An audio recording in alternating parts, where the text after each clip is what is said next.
minutes, and your time starts now. To be very honest, when we saw everybody got the slides, we quite thought So, but then we took 5 minutes to come up with this idea. So, but sometimes there's beauty in simplicity here, right? So, good afternoon, everyone. My name is Andrew. Isabel? My name is Harrison. I'm Jason. Yusuf from NCU. And together we are 1, 2, 3. Cupcakes!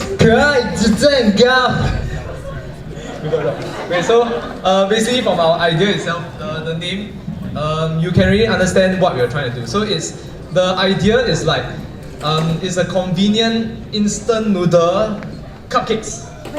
Okay, so what it does is like instead of your normal instant noodles, it's just the cupcakes, right? All the ingredients inside, what you do is just simply open and then you pour it in. Yeah. So that's our idea. And I just want to share your story. So I'm an office kind of guy. I work at an agency, and working in the agency, you have a very busy kind of lifestyle. Sometimes you don't have time for lunch. We buy back lunch, but sometimes after eating lunch, you just want something sweet. You want something instant. And so this is how we came up with the idea for the kawaii cupcakes. Basically, you got your lunch, you got your packed lunch, you're done eating, you want something sweet. So what do? You take an instant cupcake, and then you pour it in a cup, stir it, microwave it, there you have dessert for you. Yes, that's the basic idea. That's the idea behind it. So we realized that the name probably doesn't sound very great now, so we kind of have got to work out the branding a little bit. Yeah, but yeah, we think there's something there. So it's something that is convenient, nice, sweet, and I think that a lot of people want to do it, right? Who wants to buy our cupcakes? Yay! Yay! Yay! Thank you everyone for your... Okay, so I will just keep it short, so judges, yeah. This is our end of presentation. Thank you. Thank you. Keeping it short and sweet. Judges? Questions? Okay, just a quick one. So, very interesting idea. So, is it doable? Do you have the technology, the method to do this? Is it doable or is it just a So ultimately the technology does exist, so we are looking at, so present kind of technology has cupcakes which you can add eggs inside and then you microwave it, so technology does exist. So what we're going to do is to introduce an eggless kind of cake. So there are recipes out there where you can actually add flour, add egg, add water and you microwave it and you've got a cake in a cup kind of thing. So what we're going to do is to instantize it and sell it as a product, as a sachet. So we are hoping the novelty here will sell. Yeah, I think the novelty will sell. It's a very good idea, but might not last in the long run. Instant noodles work because people just need to feed themselves. So you must kind of consider what's the purpose of people buying cupcakes. Usually it's either to give or to buy and treat themselves, not really an instant kind of thing, at least for me. Yeah, so that's something for you all to consider. Yeah, Okay, but it's a good idea. I just want to continue from this point, right? Because you're talking about replacing the eggs. We're thinking about using agar powder instead because it's actually like less perishable than eggs. So we can packet that into the sachet along with the oil, which we can do it the same way that the instant noodles do. Yeah, that was just it. Okay, great. Just one last point is you probably don't have the time to think about this in the last 5 minutes, right? But how do you intend to distribute? Are you going to start up a shop? You're going to, how No, so we are actually, this is actually supposed to be an FMCG product. So what we're looking to do is to sell it to supermarkets, and also we're looking at B2B kind of channels. So definitely the office crowd is the place that we're. Office pantries are basically people, the HR side who handle the pantries. So we want to link up with B2B kind of like channels. Yeah, but after that, we can also venture into like wholesaling, retail selling and so on. Yeah, but basically, we're just focusing more of the B2B more sector. Yeah. So it's like your pantry. So if you all want, you all contact me.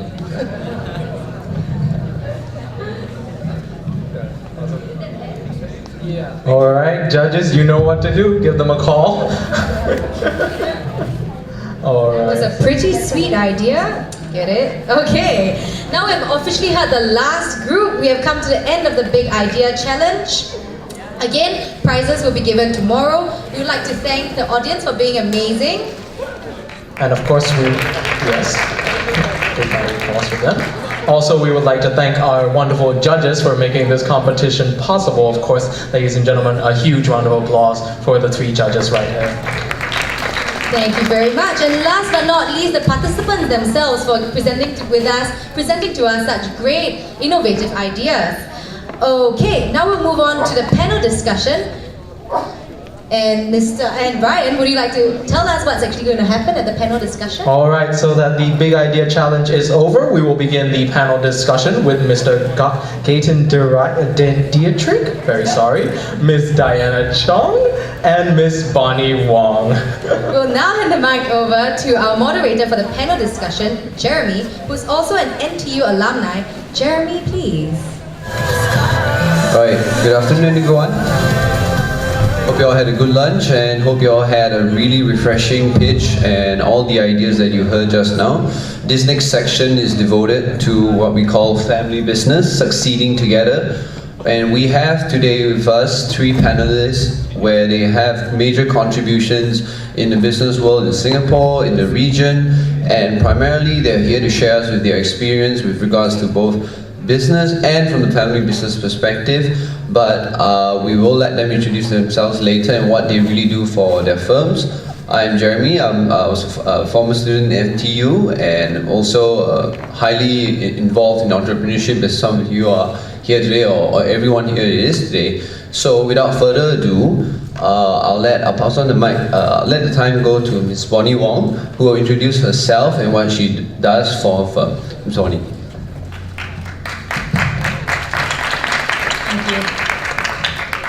Hi, my name is Bonnie. I graduated from SMU with a double degree in accountancy and finance. I then moved on to auditing with PricewaterhouseCoopers for 1 year, then decided I didn't like it. So I tried management consulting with an Australian firm for about another year, and then I decided it was time to move back to my family business. So in my family company, it's called Creative Eateries. We run about 40 restaurants in Singapore, Malaysia, Taiwan, Chengdu, and Indonesia. And in Singapore, which is the largest base of our restaurants, we have about 30 in 4 different restaurant divisions. So we have Japanese restaurants, Thai, Western, Chinese, and a catering arm. So for this company, I've been in the company for about a year. It was founded by my father. When I joined the company, I joined with the marketing team. So I was the marketing manager for 6 months. And then after building it and kind of establishing it, I moved on to the finance team, which I currently run now. So I oversee finance and marketing. Yeah, that's pretty much it.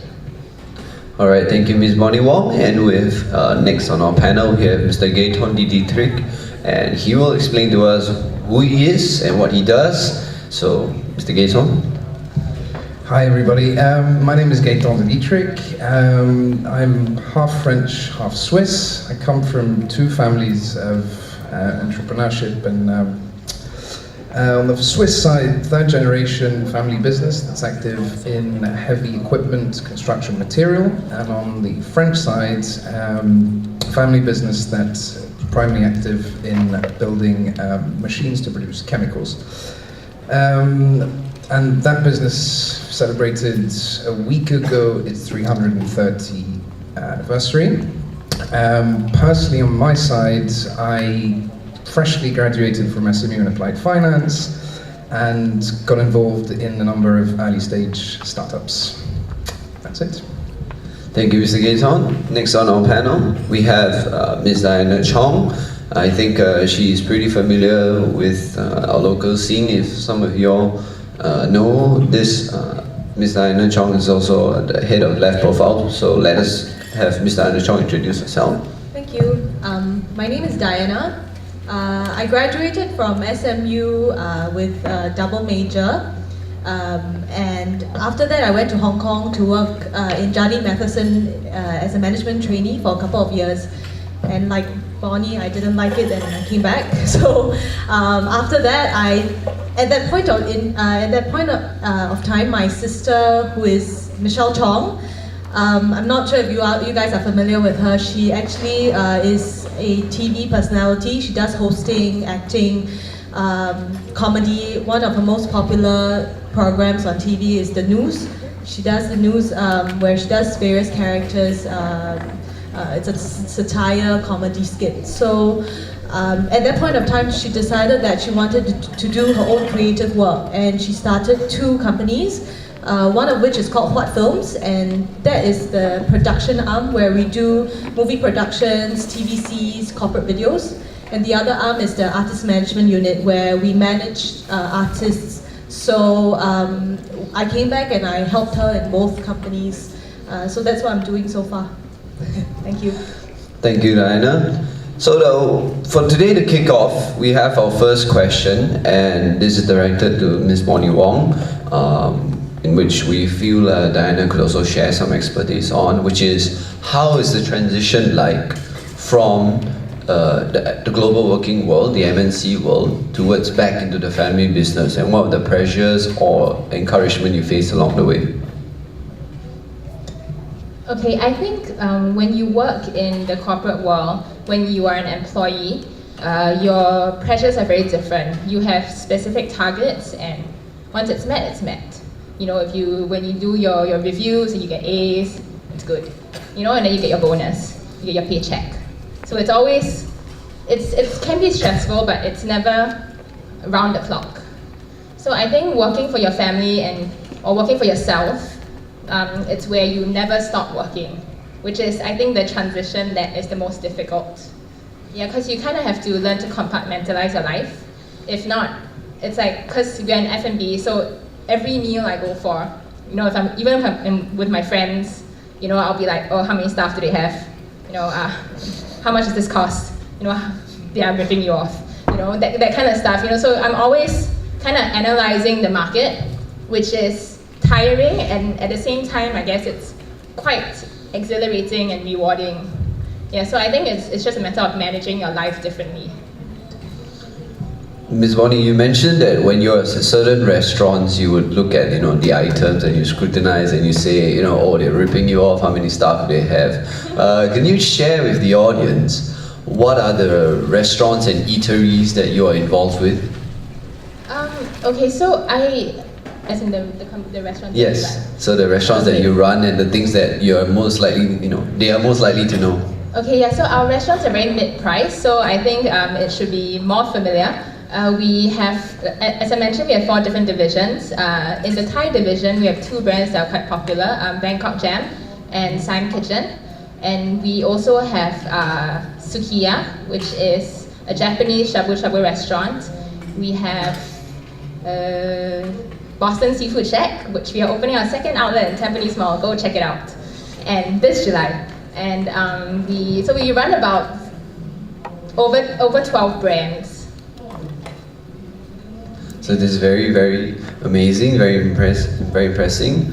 I think one of the very alluring things these days to enter into business in Singapore is the F&B industry, where you see loads of cafes popping up, see loads of novelty restaurants, and gentrification occurring everywhere.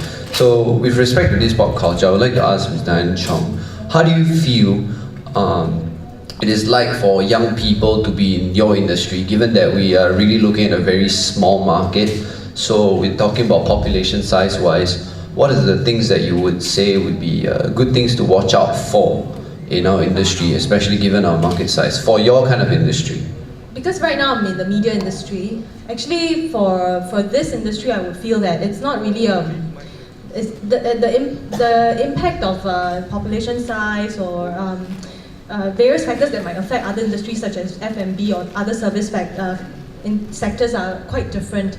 I think for the media industry, it's actually really a lot about creative, and it's a lot about a lot of times it's about whether other people believe in you and want to invest in you. So I would say that what I would tell a lot of young people now, if I think some of you maybe are working in advertising or PR, and I think that it's very important to be very clear of who you are and what your branding is, because I think from there then people will be able to understand who you are as a person, and you're able to sell yourself as a brand, and I think that's very important for the media industry especially.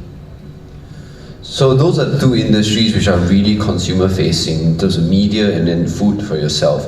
So I'd like to ask this next question, Mr. Gayton, which he mentioned he does the machines which produces the chemicals.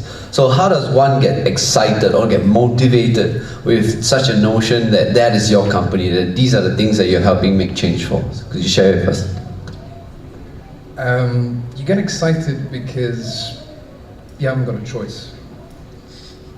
That's what your family does, that's your legacy, that's who you are. Can't be all of it, but that is a big part of who you are. Getting excited, I reckon, is fairly easy. Just, it's a mental process. It's, okay, this is what I need to do, or at least, sorry, this is the end goal. Keeping the business going, keeping the family happy, keeping the big pillars of what a family business is, being the business itself, but also the family connections, going and going well. Now, relating to the products exactly, you get excited if you have something special. We're lucky enough to be positioned in a market where we're world leaders. We've found a very small niche of highly profitable products that only highly qualified manufacturing can produce. I reckon, yeah, that's it. So that is a very interesting perspective, that sometimes you really don't have the choice, so you just have to get yourself excited on what you're really doing. But the next question actually goes out to anyone who wants to take this question, which is, how do you align the family interests, and how do you deal with having to do business in the day and having to have dinner at night? Basically managing these relationships from both the business perspective and back home. And I would like to open this question to anyone. There is no work life, family life. It's all intertwined. It makes the beauty of it, but it also makes the pitfalls.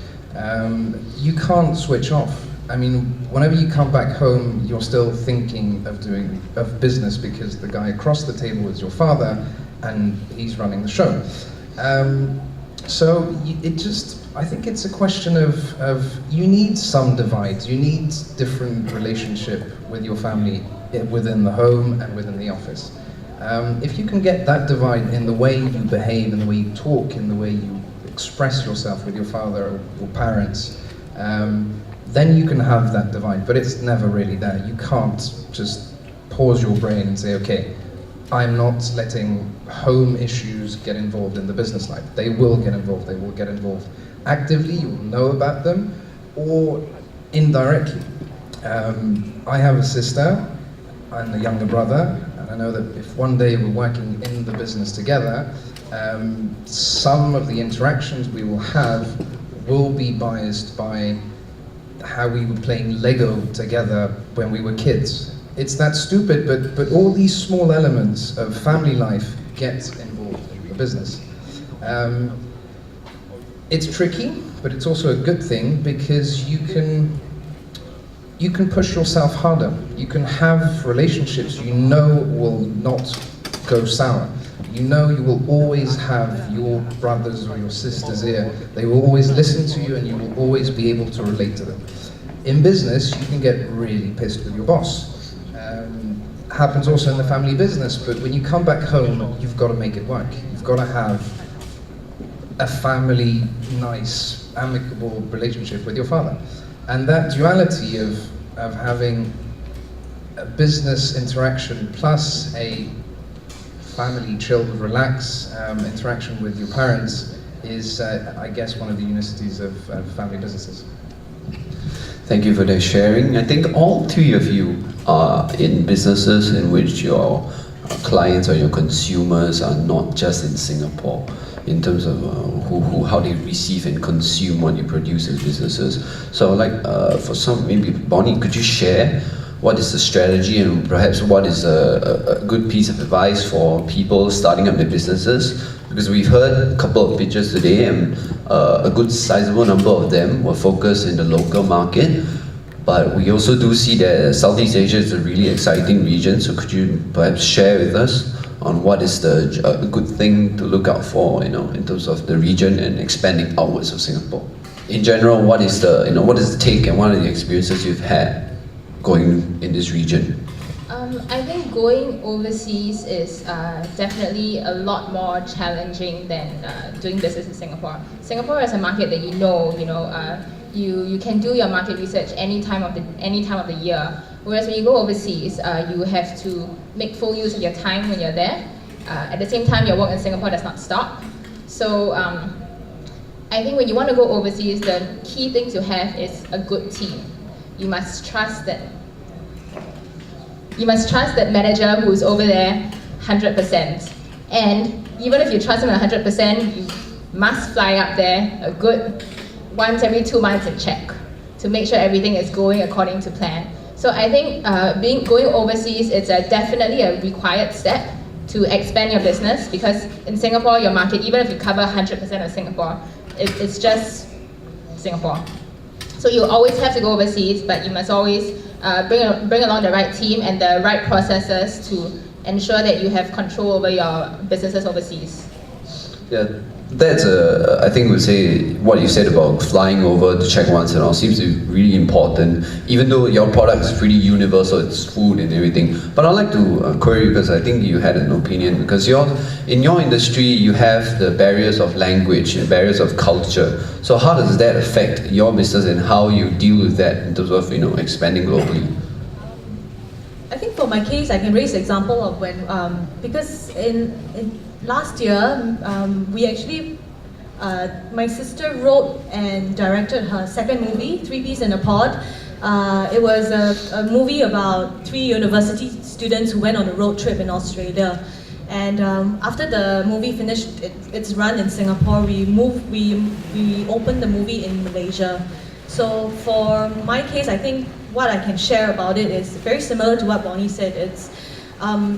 It's a lot about trust, but it's also because actually I would say that in Singapore everything is quite protected in a way. Like the government does a lot of checks. I mean, everything is quite, when you say this will happen, this will actually happen. But I would think that I think in many other countries around the world, it's not very. I mean, a lot of things just work very differently. It's the timelines they give, what they say that they can do. So you got to really also know what you're looking out for and what kind of expectations you have.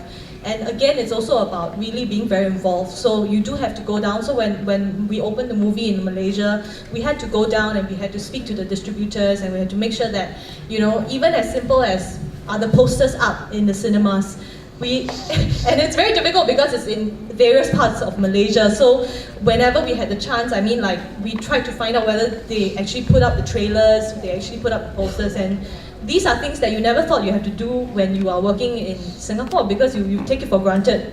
Things get done, but it's not like that overseas. So I would say that for moving your businesses overseas or even working overseas, you do have to be very, I think you have to put in the extra effort to find out more information and really understand what's going on.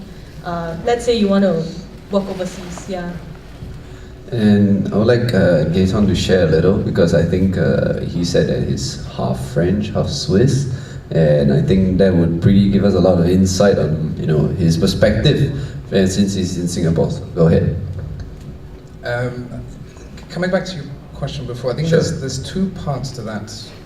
You asked us how to go abroad. I think that before you ask how to go abroad, you should ask yourselves why you want to go abroad. Is it cheaper production costs? Is it bigger population? Is it bigger market? I started a business here in Singapore, tried to launch it in Singapore. It was a mobile app, very novel, very sort of, edgy, let's try and do something new. I talked to a lot of people in Singapore, and the answer I got systematically was, don't launch in Singapore. To which I answered, come on guys, that's impossible. You can't tell me that in Singapore there is not a crowd of early adopters that's going to enjoy this thing and start pushing it. And the response I got from these people was always, no, Singapore will wait for stuff to be warranted and tested outside, whether in the US or in the region, Indonesia, Thailand, and then adopt it. I think your job as Singaporean entrepreneurs is to break that, and you can. Relating to your point, Singapore is controlled. Singapore, things work beautifully. I'm telling you, I'm French. I went back. I literally landed from France yesterday night, and my God, I'm happy to be back. Just everything runs in this country. It's beautiful. It's something you can leverage as young business creators. Go for that. But then you need to start thinking outside now. Going up there, Indonesia, huge market, unbelievable potential.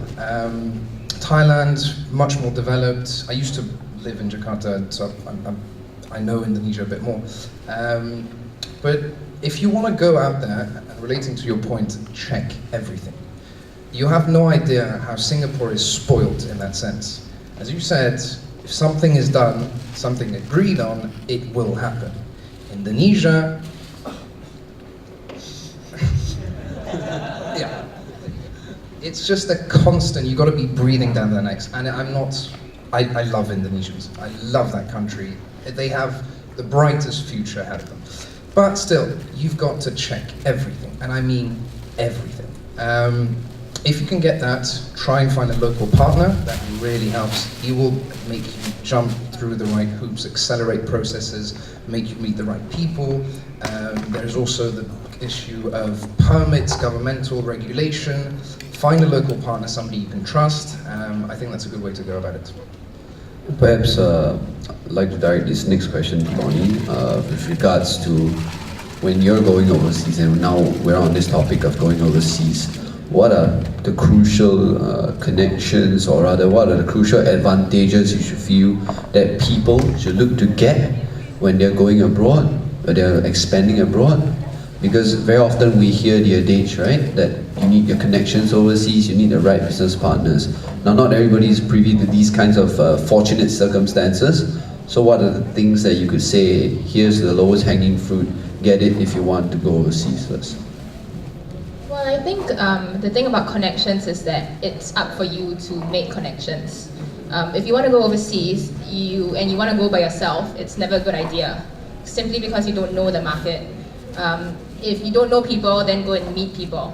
And until you have met enough people and spoken to enough people, Singapore has endless amount of avenues for you to meet people. I think IE Singapore plans many trips, CapitaLand plans trips, Spring Singapore plans trips, and all these trips are subsidized by the government. It's a perfect opportunity for you to meet people, and they introduce you to people in those countries. And so we opened a restaurant in Chengdu, and we were looking for funding in Chengdu. We didn't know the banks very well. We spoke to a few Chinese banks, and we were just told no.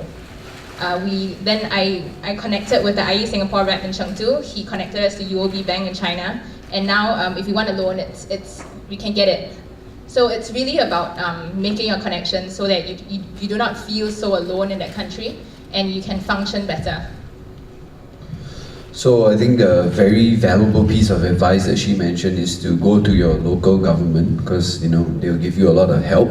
And I think even the Nanyang Entrepreneurship Center seems to be offering loads of cash and loads of help. So if you have your good ideas, that's probably where you need to go, right?